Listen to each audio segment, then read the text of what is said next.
Estimados estudiantes de Química Agrícola, a continuación revisaremos la parte 1 del capítulo 6 del libro denominado Composición química de la estructura de las plantas y el proceso de degradación química. Todo sistema productivo en el área agrícola genera residuos, denominados residuos de cosecha, el cual se define como la estructura vegetal que permanece en el campo luego de la cosecha o de la recolección de la parte comercializable de la planta. Ahora bien, ¿qué hacen los productores con esos residuos de cosecha? Por lo general, los queman o los combinan con otros materiales vegetales, los transportan a algún sistema de tratamiento y algunas otras alternativas. Los procesos de degradación poseen todos en común la despolimerización o la descondensación de las estructuras carbonadas complejas de los tejidos vegetales para formar sustancias más simples.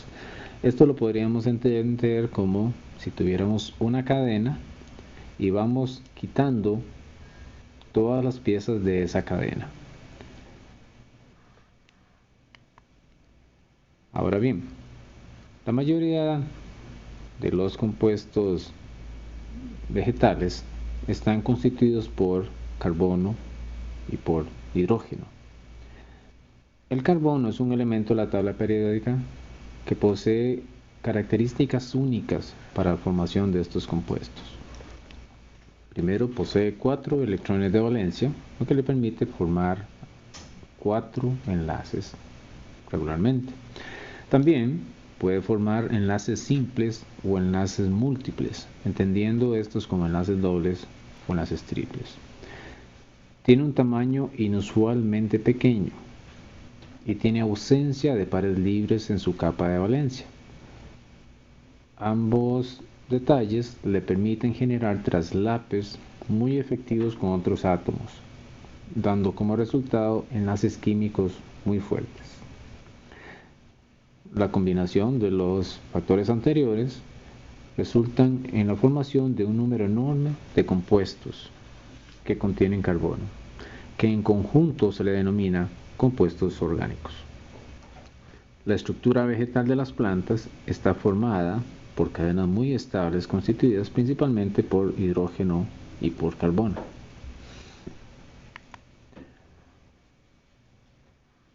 En la figura 6.1 estamos viendo los diferentes tipos de enlaces que forma el átomo de carbono.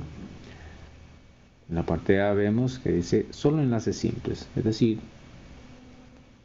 es representado por un guión. En la parte B tenemos enlaces dobles y enlaces simples. Acá tendríamos un enlace doble y obviamente aquí tenemos enlaces simples como en el caso anterior. Finalmente, en la parte 3 tenemos enlaces triples y enlaces simples. Aquí tendríamos un enlace triple. Estas características surgen de los factores que vimos en la diapositiva anterior. Ahora bien, la fotosíntesis es el proceso mediante el cual organismos como las plantas verdes, las algas y algunas bacterias capturan energía en forma de luz y la transforman en energía química. La fotosíntesis involucra dos procesos elementales. Primero, la utilización de la luz para producir metabolitos altamente energéticos. Y segundo, el empleo de estos metabolitos de la primera fase para fijar dióxido de carbono, CO2, y sintetizar carbohidratos. En esta lámina tenemos los dos procesos que participan en la fotosíntesis. En la reacción o ecuación 6.1 se nota o se observa cómo la luz proveniente del sol es absorbida por las plantas a través de ADP y NADP y un grupo fosfato para producir ATP, oxígeno, NADPH y un hidrógeno. En la segunda reacción, la 6.2, vemos como el CO2 del ambiente se combina con ATP, NADPH más hidrógeno para producir los carbohidratos, además de estructuras que tienen fósforo. La reacción neta es la que vemos en la ecuación 3, que sería el dióxido de carbono más agua en presencia de luz producen carbohidratos y oxígeno. La primera reacción se conoce como la reacción de la fase de las reacciones luminosas debido a que ocurre en presencia de luz. La segunda se conoce como las reacciones de fase oscura porque ocurren en ausencia de luz. Y la tercera pues es la combinación de las dos anteriores y se conoce como la ecuación general de la fotosíntesis.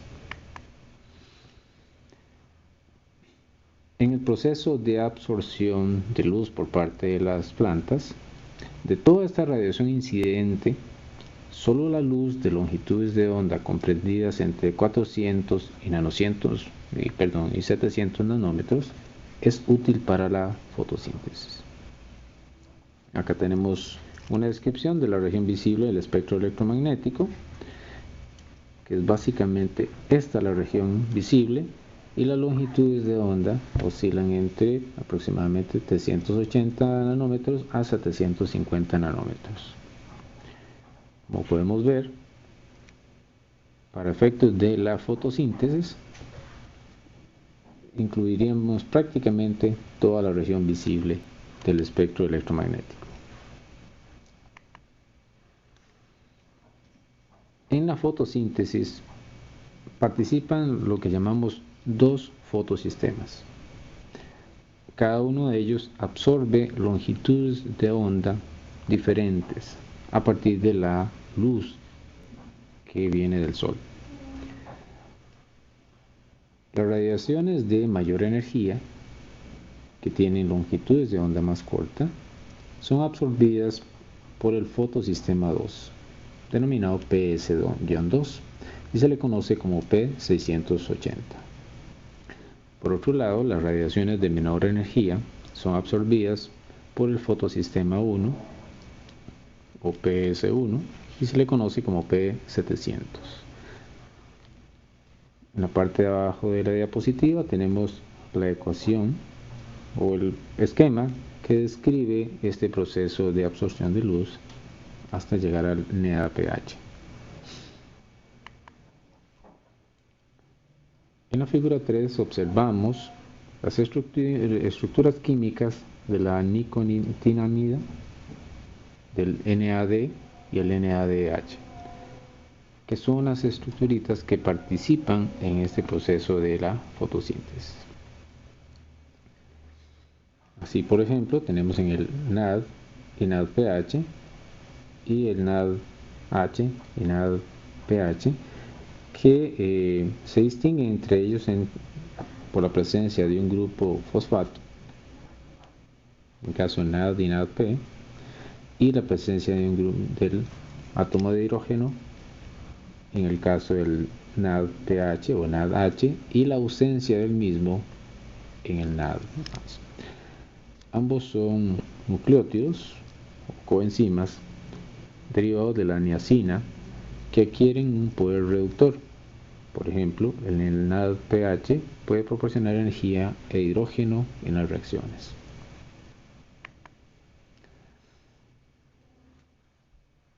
La mayoría de la energía en las plantas se asocia con el ATP, que es el, llamémosle, trifosfato de adenosina. Esta estructura se observa en la diapositiva correspondiente. Tenemos la adenosina, que está en este cuadro gris, y el trifosfato, que lo vemos en el cuadrito blanco, que es básicamente tres estructuras de fósforo o fosfato, como se observa en la figura. Acá tenemos en esta figura las interconversiones que se dan entre el AMP, ADP y ATP mediante la ganancia o pérdida de unidades de ácido fosfórico que se denomina simplemente P sub I. Veamos en el primer caso. Acá tendríamos el AMP, el M básicamente se asocia con la letra, con el número 1, perdón, mono, que al absorber otra unidad de fósforo o de fosfato me produce el ADP, que ya dice que hay 2, de ahí la letra D. Cuando esta absorbe otra unidad de fosfato, ya se nos forma el ATP con 3 unidades de fosfato. Esta figura básicamente describe cómo se transfiere la energía a nivel de la planta. La segunda fase de la fotosíntesis ocurre en el estoma y se le llama ciclo reductor de pentosas fosfatos o ciclo RPP, vía del carbono 3 a carbohidratos, porque como intermediario fotosintético se producen moléculas con 3 carbonos, de ahí C3, o comúnmente conocida como ciclo de Calvin-Benson o Calvin-Basham. En esta figura se resume el ciclo reductor de pentosas fosfatos con énfasis en las fases de carboxilación, reducción y regeneración. Como estamos viendo acá, ocurre una primera reducción, hay un intercambio de energía de 3 ATP a 3 ADP, que lo llamaríamos la regeneración, y después la absorción del CO2 para producir los correspondientes carbohidratos, que a eso le llamaríamos la carboxilación. Además del ciclo RPP, existen algunas otras alternativas que pueden utilizar las plantas dependiendo de la condición en que se encuentren. La primera de ellas es la fotosíntesis C4, que ocurre en el mesófilo de la hoja. A las plantas que lo utilicen se le denominan plantas C4. Este proceso fija CO2, aunque la concentración sea baja para que ocurra en la fotosíntesis C3 y los sistemas estén cerrados, previniendo la fotorespiración, es decir, un proceso que ocurre cuando la concentración de oxígeno supera la de dióxido de carbono y lo sustituye en las reacciones de carbono.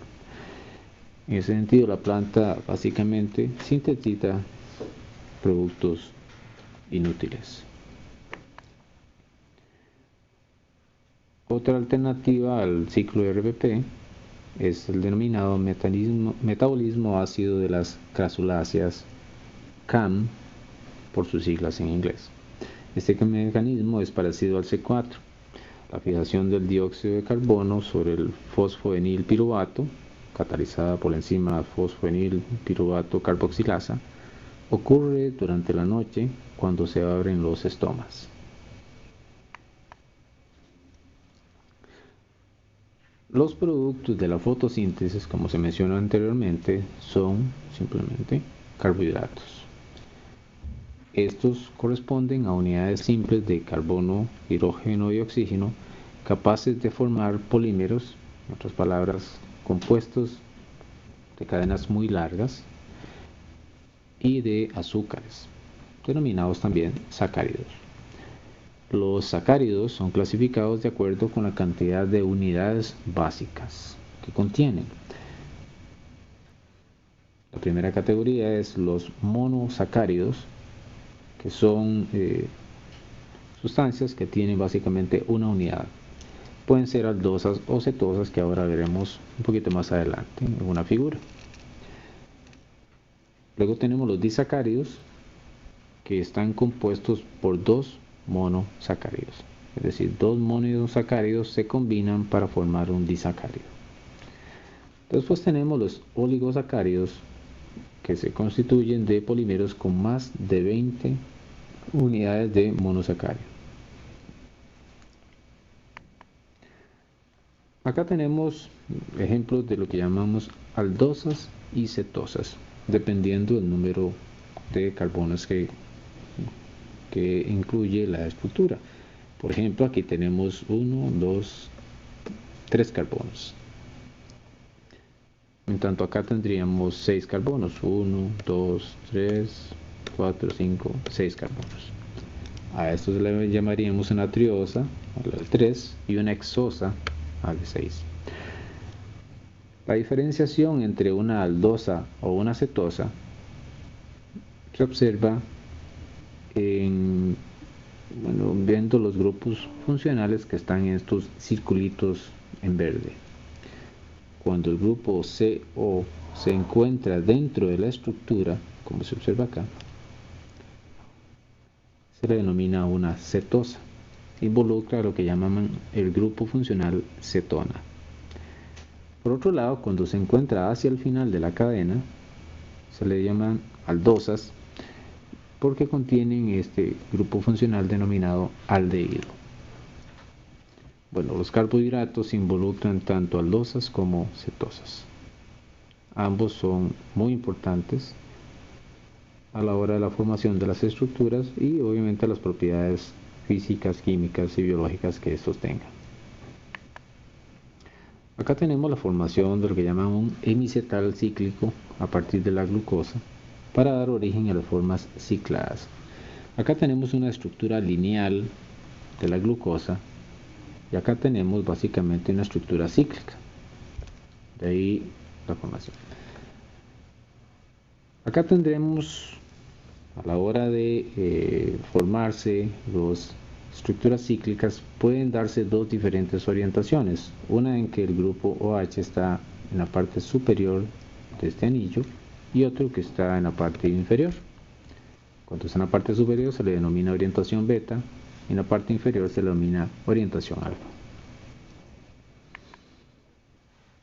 Otras formas de representar carbohidratos, en este caso particular de la glucosa, es primero mediante la representación de silla o las fórmulas de Haworth, que fueron las que vimos anteriormente, una proyección de Fischer, donde ya se ve lineal y simplemente se unen los extremos mediante un oxígeno, o la proyección en estéreo, donde se describe si están fuera del plano, ya sea hacia atrás o hacia el frente, en este caso el plano del papel. Como se mencionó anteriormente, los disacáridos resultan de la combinación de dos diferentes monosacáridos. La unión que se establece cuando se unen dos monosacáridos se denomina enlace glucosídico o glicosídico. Dicho enlace resulta de la condensación de dos monosacáridos, entendiendo la condensación como la producción de una molécula de agua cuando dos de estos monosacáridos se combinan. El proceso de condensación, un átomo de hidrógeno de un monosacárido se combina con un grupo OH del otro para la producción de la molécula de agua. Los oligosacáridos y polisacáridos surgen al encadenarse más moléculas de monosacárido. Acá tenemos la representación de dos disacáridos con diferentes orientaciones del enlace glucosídico. Acá tenemos una glucosa, orientación beta, dos de ellas se combinan, el oxígeno, el OH, que aquí lo vamos a como referencia tendríamos el 1, se combina con el hidrógeno del carbono 4, que lo llamaríamos acá. Este hidrógeno y este hidróxido se combinan, se produce una molécula de agua y se nos forma el enlace glicosídico. El otro, pues tenemos una orientación alfa, simplemente que el enlace glicosídico está en la parte de abajo de los anillos, en tanto la orientación beta es en la parte superior. Con esta información concluimos la primera parte del capítulo 6 del libro, denominado Composición química de la estructura de las plantas y el proceso de degradación bioquímica. Muchas gracias.